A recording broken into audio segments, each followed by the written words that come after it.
Hello and welcome friends.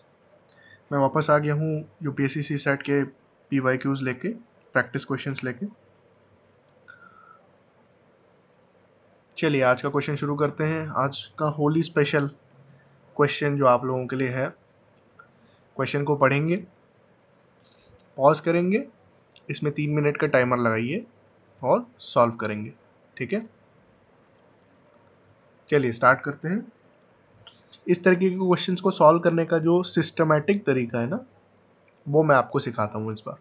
ठीक है, ABCD जो है वो स्टूडेंट्स हैं, 4 सिटीज़ दी हुई हैं, PQRS कॉलेजेस में पढ़ रहे हैं और उनके सब्जेक्ट जो पढ़ रहे हैं वो दिए हुए हैं, नॉट इन एनी ऑर्डर। ठीक है, ये 4 सब्जेक्ट्स है, साइंस, आर्ट्स, कॉलेज और कॉमर्स और इंजीनियरिंग। और 4 स्टेट्स में है वो, गुजरात, राजस्थान, असम और केरला। ठीक है, ऐसे क्वेश्चंस में ना मैं हमेशा जब भी मैं देता था तो मैं ग्रिड बनाता था हमेशा। आप भी ग्रिड बना के सिस्टमैटिक तरीके से करेंगे तो ज़्यादा अच्छे से सॉल्व हो पाएगा। ठीक है, स्टूडेंट्स को लिख लेंगे, ग्रिड बना लेंगे जितने भी इंफॉर्मेशन है उसके हिसाब से। तो कितनी इंफॉर्मेशन है हमारे पास, एक सिटी के लिए ग्रिड बनेगी, आपके एक सब्जेक्ट के लिए और एक स्टेट के लिए।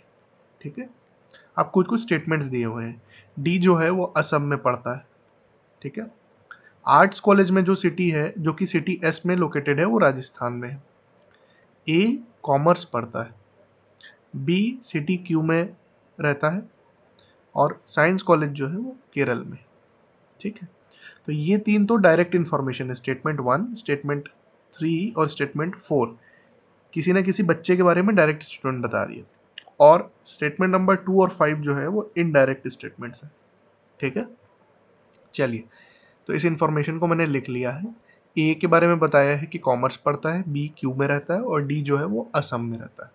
अब हमारे पास 2 इनडायरेक्ट इन्फॉर्मेशन है कि जो आर्ट्स पढ़ता है वो सिटी एस में रहता है और वो सिटी एस राजस्थान के स्टेट में है। तो यहाँ पे ऐसा कोई पॉइंट है कि जहाँ पे 3 इन्फॉर्मेशन ब्लैंक हो जिसको हम फिल कर सके? ये वाला तो नहीं है, यहाँ पे तो ऑलरेडी फिल्ड है सब्जेक्ट कॉमर्स। ये वाला भी नहीं है, बी वाला, क्योंकि इसमें सिटी फील्ड है। डी वाला भी नहीं है क्योंकि इसमें स्टेट फील्ड है। अच्छा, तो सी ही होगा जिसमें ये फिट बैठेगा। ठीक है, करेक्ट। तो नेक्स्ट स्लाइड में मैंने उस इंफॉर्मेशन को फिल कर दिया, ये इंफॉर्मेशन मिल गई हमको। फिर अगला बोल रहा है कि साइंस जो पढ़ता है वो केरल स्टेट में। अच्छा, ऐसा कोई है कि जहाँ पे 2 खाली हो? 2 खाली, 2 खाली, ओके, बी वाला पार्ट खाली है, राइट। बाकी सब में तो किसी ना किसी कारणवश वो कैंसिल हो जाएगा, राइट। तो 2 खाली है तो science and Kerala, right. This is the most obvious choice, है ना। साइंस और केरला कहीं और फिट नहीं हो सकता क्योंकि बाकी 2 में तो सी और डी के लिए तो स्टेट्स ऑलरेडी फिक्स हो गए हैं और ए के लिए सब्जेक्ट फिक्स हो गया है। अच्छा, जब आपने ये कर लिया तो इसके बाद देखिए हमारे पास 4 स्टेट थे, 4 स्टेट थे, 3 का हमको पता चल गया है, 1 2 3 का हमको पता चल गया, तो ऑब्वियसली चौथा स्टेट यहाँ पर आएगा, राइट। सिमिलरली हमारे पास 3 सब्जेक्ट्स थे, 4 सब्जेक्ट्स थे, 4 सब्जेक्ट्स में से 3 सब्जेक्ट्स का हमको पता चल गया है, तो चौथा सब्जेक्ट यहाँ पर आएगा। ठीक है, फिल कर देते हैं यहाँ पर इंजीनियरिंग और यहाँ पे स्टेट बचा हमारा गुजरात, राइट। चलिए, तो मैंने स्टेट को फिल कर लिया, सब्जेक्ट को फिल कर लिया। अब क्वेश्चन आ रहा है कि ए कहाँ पर पढ़ता है? ए कहाँ पर पढ़ता है? ए पढ़ता है गुजरात में। ठीक है, इसका आंसर है ऑप्शन नंबर बी। आप यकीन नहीं करेंगे, जिस साल ये सवाल आया था इससे आई थिंक 5 to 6 क्वेश्चंस बने थे। ठीक है, इसी एक पैसेज के जो इंफॉर्मेशन बेस्ड है उस इंफॉर्मेशन को सॉल्व करके 43 से 47 या 48 तक कुछ क्वेश्चन है। तो मान के चलिए आप मतलब 12 से 15 नंबर का आप उठा सकते थे सिंपल से इस पैसेज को सिस्टमैटिक सॉल्व करके। ठीक है, अगला पूछ रहा है कि साइंस कॉलेज कहाँ पर है भैया? साइंस कॉलेज, वापस जाते हैं, साइंस है हमारा क्यू केरला, है ना, सिटी नंबर क्यू में। और सी कहाँ पड़ता है? सी पड़ता है राजस्थान में आर्ट्स, राजस्थान में आर्ट्स, ठीक है।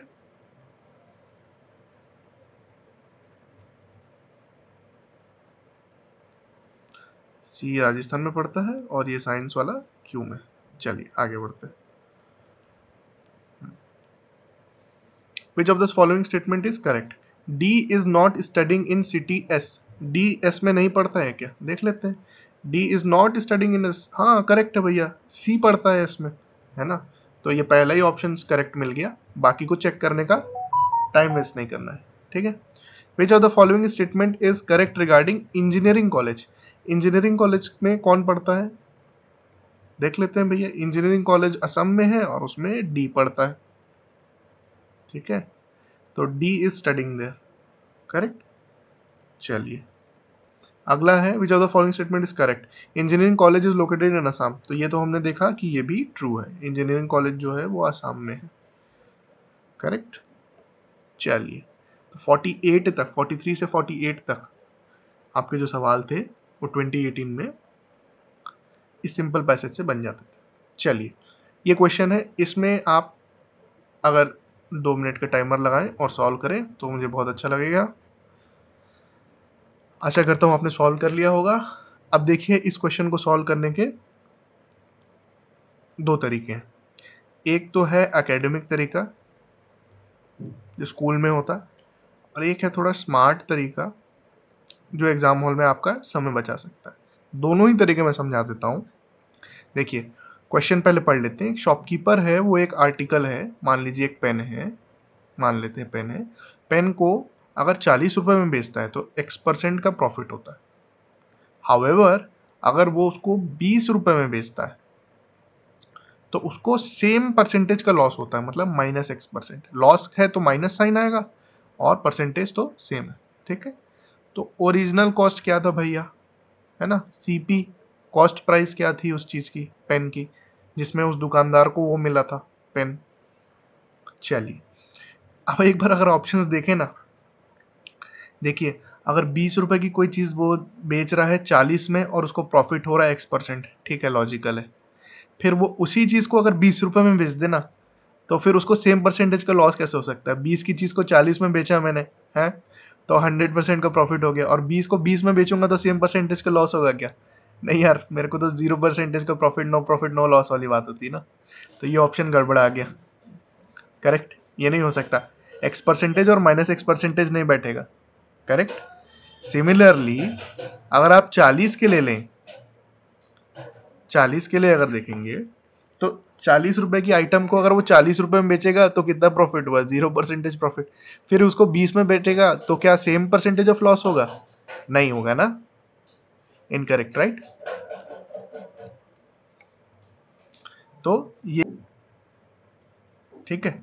अब देखिए 10 रुपए की कोई आइटम होती, ठीक है, 10 रुपए की आइटम को आप 40 में बेचोगे तो कुछ प्रॉफिट होगा, 20 में बेचोगे तो लॉस होगा क्या? नहीं, उसमें भी तो प्रॉफिट ही होगा ना।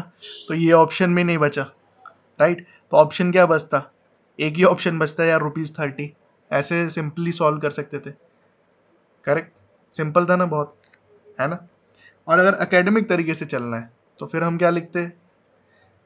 Selling price minus cost price by cost price into 100। मान लो उस समय क्लिक नहीं कर रहा दिमाग, ठीक है, आपने फॉर्मूला ही पकड़ लिया, तो फिर आप कैसे बढ़ते? पहली इक्वेशन बनाते हैं, 40 minus cost price divided by cost price into 100 करने से X% का आपको प्रॉफिट हो रहा है, ठीक है। दूसरी इक्वेशन बनाते, 20 minus cost price divided by cost price into 100, इसमें -X% का लॉस हो रहा है, ठीक है। इक्वेशन 1, इक्वेशन 2, 1 को डिवाइड कर दो इक्वेशन नंबर 2 से तो आपको क्या मिलता? 40 minus CP divided by 20 minus CP equals to -1, ठीक है। बाकी सब कट जाता, x बाई -x आता तो कट के 1 हो जाता, नीचे का CP भी कट गया, 100 भी कट गया, ठीक है। इसको सॉल्व करते, 40 minus CP equals to -20 plus CP। तो इसको आप इधर ले आइए और इसको आप इधर ले आइए, ये बन जाता 60 इक्वल्स टू 2 CP। CP आपकी आ जाती 30 रुपए की, ठीक है, ये तरीका कीजिए, वो तरीका कीजिए, देख लीजिए जो वो आपको सूट करे। ठीक है, चलिए नेक्स्ट क्वेश्चन। ये बड़ा मज़ेदार सवाल है, बहुत बढ़िया सवाल है। इसमें आप 2 से 3 मिनट का लेना है, 3 से 4 मिनट का लेना है, टाइमर लगाइए और सोचिए, बने नहीं बने कोई फर्क नहीं पड़ता। ठीक है, इंटरेस्टिंग सवाल है, बहुत इंटरेस्टिंग सवाल है। ठीक है, आपकी थिंकिंग पावर भी बढ़नी चाहिए यार, है ना, सोचने का तरीका भी बढ़ाना है अपन को। इसको मैं बहुत बढ़िया तरीके से एक एक स्टेप को इतना बढ़िया से समझाऊंगा, आपको पूरा क्लियर होगा। कोई एक मतलब क्रिस्टल क्लियर बोलते हैं ना, वैसा क्लियर कर दूंगा इस टाइप के क्वेश्चन को। ठीक है, चलिए आशा करता हूं आपने ट्राई कर लिया होगा।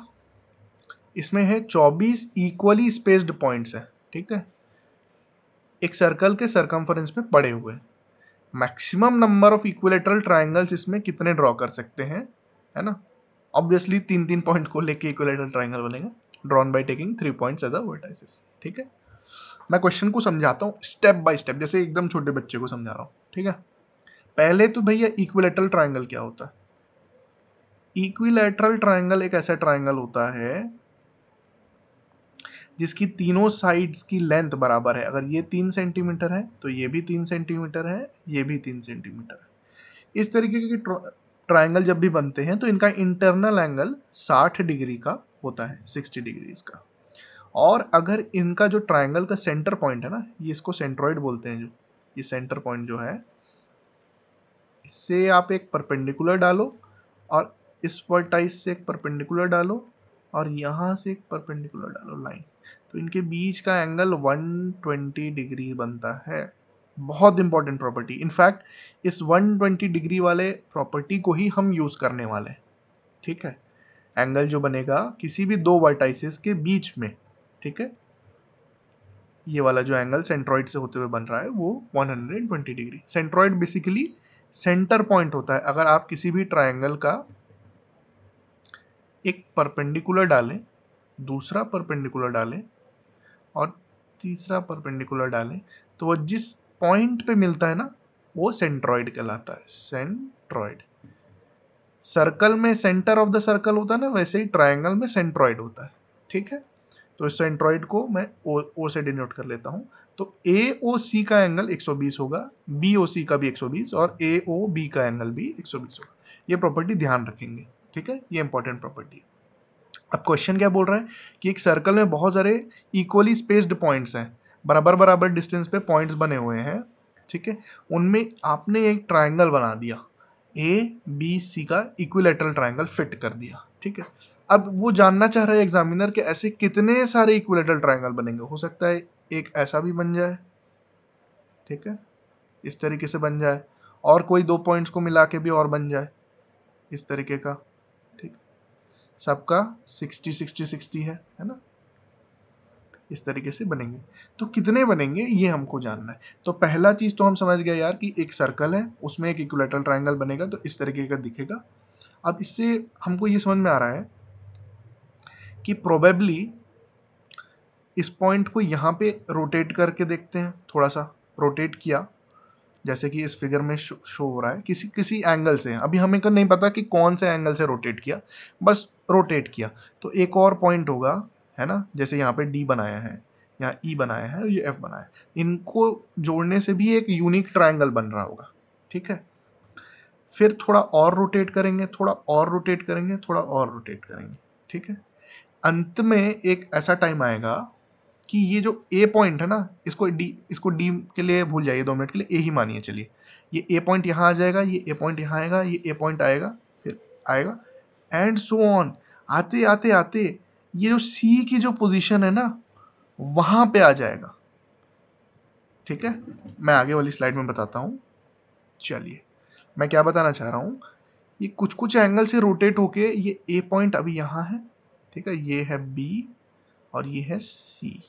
ठीक है, फिर ये ए यहाँ आएगा, बी, ये सी यहाँ पे आ जाएगा। ये ओरिजिनल सी था, ये A2 मानते हैं, ये ए नया वाला है ना, ये C2 और ये B2। फिर ये A3, ये वाला ओरिजिनल सी था, है ना, ये C3 ये B3, ये मैं समझाने के लिए कर रहा हूँ आपको ना, स्टेप बाय स्टेप। बहुत कोई बड़ा सवाल नहीं है ये, है ना। बट एक बार समझ जाओ ना कॉन्सेप्ट की सोचने का तरीका क्या होता है, तो किसी भी सवाल को बना लोगे आप।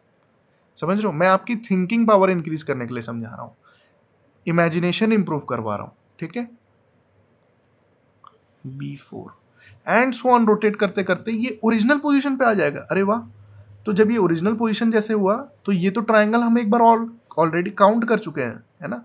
यहाँ पे ए आ जाएगा जो कि पुराना वाला सी था, राइट। ये ओरिजिनल वाला ए यहाँ आ जाएगा जो कि ये सी ओल्ड है ना। यहाँ पे बी आ जाएगा, यहाँ पे सी आ जाएगा, ये तो पुराना वाला बी था जो कि ऊपर वाले फिगर वाला, राइट, ये, राइट। और यहाँ पे सी आ जाएगा हमारा जो कि पुराना वाला ए था। अच्छा, अब ये बताइए, इस ट्रायंगल को मैंने ऑलरेडी काउंट कर लिया है, ये point number 1, point number 2, point number 3 को जोड़ के, ठीक है। ऐसे बहुत सारे पॉइंट्स हैं यहाँ पे, और ये रोटेट हो के अलग अलग पॉइंट्स में होते हुए आया 4, 5, 6, 7, 8, 9 एंड सो ऑन, ठीक है।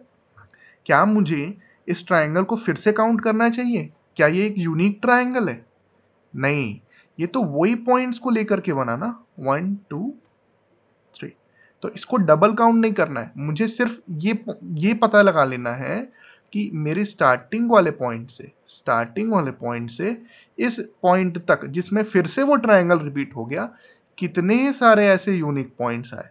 क्योंकि हर एक यूनिक पॉइंट पे कोई ना कोई एक नया इक्विलेटरल ट्रायंगल बना होगा, और फिर इस पॉइंट पे आके वापस से रिपीट होंगे वो, ठीक है।